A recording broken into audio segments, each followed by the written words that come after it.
L'affaire Duhamel, ce qui a eu de très intéressant, c'est qu'effectivement, on a pu commencer à voir comment les élites assuraient leur propre impunité. Effectivement, c'est ça qui, à mon avis, a provoqué aussi cette espèce d'élan énorme. Mais j'ai envie de dire que quelque part, ça a légitimé la libération de la parole.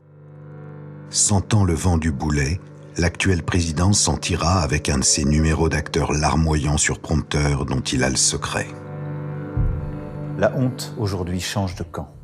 On attendait énormément de choses. On s'est dit, ça y est, il y a une prise de conscience, on va agir une bonne fois pour toutes, etc.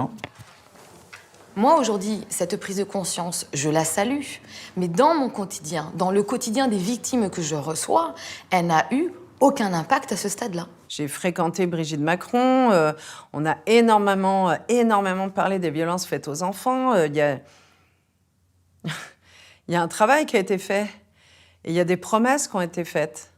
Et tout ça n'est pas tenu. Et c'est ce qu'il y a de plus déstabilisant. C'est qu'ils font semblant de nous écouter, quoi. Donc, j'arrive pas à saisir... On voit bien que derrière le « je vous ai compris » classique, il y a les stratégies politiques de bas étage, que je vais nommer de cette manière-là, parce que ces stratégies politiques, on ne sait pas qui elles couvrent, on ne sait pas pourquoi elles sont là, mais par contre, elles sont bien là pour ne pas protéger les enfants. La question des réseaux est une réalité.